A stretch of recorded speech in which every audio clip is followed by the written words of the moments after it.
রায়নার নেত্রখণ্ডে শান্তিধাম শ্মশান চুল্লির উদ্বোধন। এবার দুর্যোগের দিনে শেষকৃত্য হবে আরও সহজ।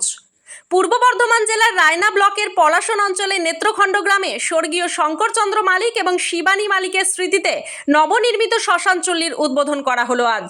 এই চুল্লির নামকরণ করা হয়েছে শান্তিধাম।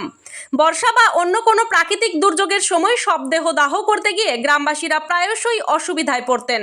সেই কথা মাথায় রেখেই নেত্রখণ্ড গ্রামের পূর্বপাড়ার বাসিন্দা প্রয়াত শঙ্করচন্দ্র মালিকের 6 পুত্র নিজেদের অর্থায়নে এই আধুনিক শ্মশান চুল্লিটি তৈরি করে দেন। আজ এক অনুষ্ঠানের মাধ্যমে পলাশন গ্রাম পঞ্চায়েতের প্রধান মনিকা কুমার এই শান্তিধামের শুভ উদ্বোধন করেন এবং চুল্লির দ্বারোদ্ঘাটন করেন প্রধান অতিথি রায়না তপবন আশ্রমের সম্পাদক হারাধন ঘোষ। অনুষ্ঠানে এলাকার বহু বিশিষ্ট ব্যক্তি উপস্থিত ছিলেন এবং মালিক পরিবারের এই জনহিতকর কাজের প্রশংসা করেন।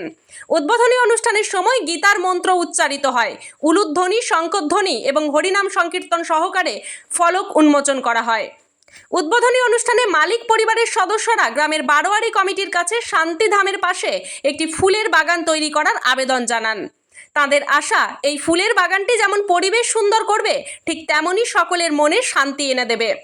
প্রধান মনিকা কুমার এই প্রস্তাবকে স্বাগত জানান এবং গ্রামবাসীদের ঐক্যবদ্ধভাবে এই উদ্যোগে সামিল হওয়ার জন্য আহ্বান জানান। শান্তিধামের প্রতিষ্ঠা নেত্রখণ্ড গ্রামবাসীদের জন্য এক নতুন দিগন্ত উন্মোচন করলো, যেখানে শেষ যাত্রাও হবে আরো সহজ এবং সুবিধাজনক। কোথায় এই শান্তিধাম উদ্বোধন করলেন? আমাদের পিতামাতা স্বর্গীয় শঙ্করচন্দ্র মালিক এবং স্বর্গীয়া শিবানী মালিকের স্মৃতির উদ্দেশ্যে এই শ্মশান চুল্লি আমরা নিজ ব্যয়ে গ্রামের সমস্ত হিন্দু সম্প্রদায়ের দাহ কার্যের জন্য বিনা ব্যয়ে দাহ কার্য করার জন্য আমরা এটাকে তৈরি করে দিয়েছি। কত টাকা খরচা হবে? আনুমানিক 6.5 লাখ। এখন তো রাজ্য সরকার বিভিন্ন জায়গায় শ্মশান চুল্লি সেট করছে, তারপরে আপনারা এগিয়ে এলেন কেন? আমরা 2014 সাল থেকে খবর নিচ্ছিলাম যে সরকার থেকে করে দেবে। দীর্ঘ 9 বছর পর 2023 সালে মায়ের মৃত্যুর পর যখন গ্রামের মানুষকে বলা হয়, তখন তারা বলে যে পঞ্চায়েত থেকে আর হবে না, যদি তোমরা করো আমরা সবাই মিলে সহযোগিতা করব। পঞ্চায়েতকে আমরা বলেছিলাম পঞ্চায়েতে কোনো ফান্ড আছে কিনা, যদি পঞ্চায়েত থেকে হয় তাহলে আমরা অন্য জায়গায় আমরা ইনভেস্ট করব মানুষের জন্য। পঞ্চায়েত থেকে বলেছিল আমাদের আর্থিক সঙ্গতি নাই, কোনো রকম পরিকল্পনা ধরা নেই, আপনারা যদি করেন তাহলে হচ্ছে যে আমরা অনুমতি দেবো। তারপর আমরা সমস্ত মানুষের সহযোগিতা নিয়ে এটা আমরা তৈরি করেছি। সম্মতি নিয়ে? সম্মতি, সহযোগিতা আপনাদেরই? হ্যাঁ, আর্থিক সহযোগিতা সবটাই আমাদের। আপনাদের মানে 6 ভাই? হ্যাঁ, 6 ভাই। আপনাদের এই নেত্রখণ্ড গ্রামের বাসিন্দা? হ্যাঁ, আমরা নেত্রখণ্ড পূর্বপাড়ার বাসিন্দা। হ্যাঁ, আমরা 6 ভাই, বাবা মায়ের আশীর্বাদে 6 ভাই আমরা কেন্দ্রীয় সরকার এবং রাজ্য সরকারের অধীনে কর্মরত ছিলাম। 4 জন আমরা অবসর নিয়েছি, 2 জন এখনো হচ্ছে যে কর্মজীবন রয়েছে। হ্যাঁ। আপনার নাম? আমার নাম রতিকান্ত মালিক, আমি হচ্ছে দ্বিতীয় পুত্র। অনুষ্ঠানে কে উপস্থিত ছিলেন?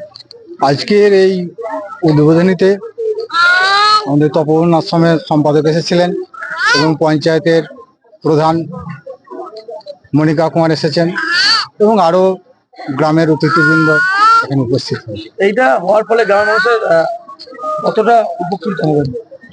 এটা হওয়ার ফলে গ্রামের মানুষ বহুত উপকৃত হবেন, কারণ গ্রামের মানুষের অর্থনৈতিক যার যেমনই থাকে, গ্রামের ভিতরে একটা আলাদা ব্যাপার, কিন্তু শ্মশান সেখানে এমন একটা ব্যক্তি, এখানে ধনী নির্ধন নেই, এখানে সবাই সমান। দাহ করতে এসে খুবই মানুষের কষ্ট হয়, দুর্যোগ, বিশেষ করে প্রাকৃতিক দুর্যোগ। এই প্রকৃতির দুর্যোগের কিন্তু কোনো ক্ষমা থাকে না। তাই একটা যে শ্মশান চুল্লি করেছেন মালিক পরিবার, আমি নিজেও খুবই আনন্দিত এবং গ্রামের মানুষও আশা করি খুবই উপকৃত হবে। আপনার নাম? আমার নাম রাজেন্দ্রনাথ পুরারি, এই গ্রামের বাসিন্দা।